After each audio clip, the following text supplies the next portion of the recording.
Jarrets de porc. Alors on va faire des petits jarrets de porc braisés. Donc là j'ai des jarrets avant, plus petits que les jarrets arrière, ça marche très bien. Vous prenez le jarret que vous voulez, il faut adapter le temps de cuisson. On y va, première chose à faire, on va inciser rapidement la couenne. Hop, voilà. J'incise pour permettre que ça cuise mieux, que le collagène se dispense dedans et qu'en plus ça se rétracte un petit peu, ça sera joli après cuisson. L'autre j'ai déjà fait. Voilà, mes jarrets sont prêts, j'ai ma garniture taillée. On va se retrouver près du fourneau. Allez, un petit peu d'huile de saindoux ou de graisse d'oie. Moi j'ai choisi la graisse d'oie.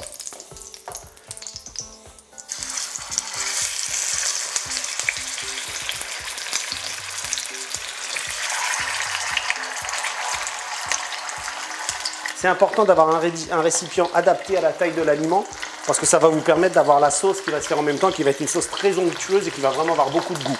Donc là, on va bien colorer nos viandes sur toutes les faces. On en a pour un petit quart d'heure. On se retrouve quand c'est coloré.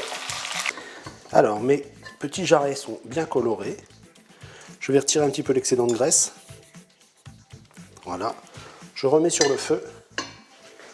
Et maintenant, je vais pincer ma garniture. Donc, j'ai baissé un peu le feu. Je vais ajouter dedans ma garniture de carottes et d'oignons.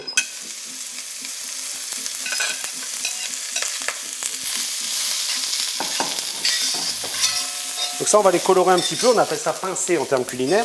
Donc on va les pincer pour leur donner une légère coloration.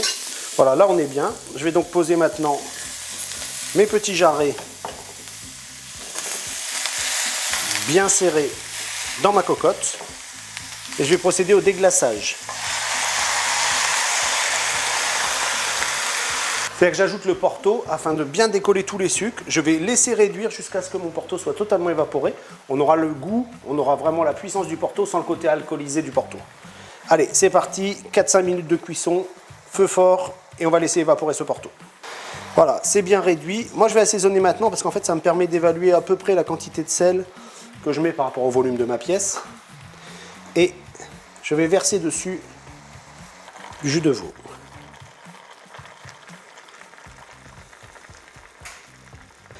Voilà, je suis pratiquement à hauteur, il ne faut pas aller beaucoup plus haut. Je vais ajouter du laurier, du thym, un petit peu d'ail épluché dégermé. Et voilà, c'est parti, on va attendre l'ébullition et au four. C'est à ébullition, je coupe le feu, j'enfourne à 150 degrés. Alors on va faire 2 heures, on le retournera dans 2 heures et on le laissera à nouveau 2 heures. C'est parti. Hop, oula, ça va être bon ça. Allez, 3h45 exactement de cuisson. On va les sortir délicatement. Alors, une écumoire en dessous. Là, ma viande, elle est compotée, elle est magnifique. Je vais la poser gentiment ici.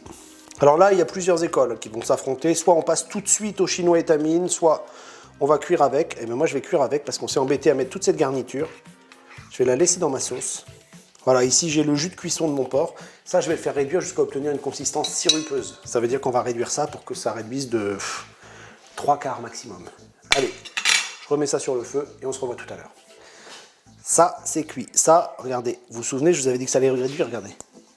Là, on est sur ce qu'on appelle une consistance sirupeuse. Alors, normalement en cuisine, au restaurant, on va le placer sur une grille, on va le saucer, on va le repasser au four pour le laquer. C'est compliqué, c'est très joli, mais c'est compliqué. Nous, on va faire quelque chose de beaucoup plus simple. On va déposer notre joli jarret, hop, dans l'assiette, comme ça. Et alors, tout doucement, à la cuillère, on va venir le saucer pour qu'il soit bien brillant. On va y laisser les légumes de la garniture, les petites carottes, les petits morceaux d'oignon.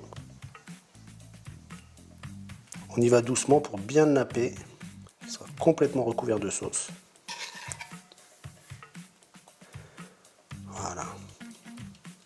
Avouez que ça donne envie, non? Allez, c'est à vous!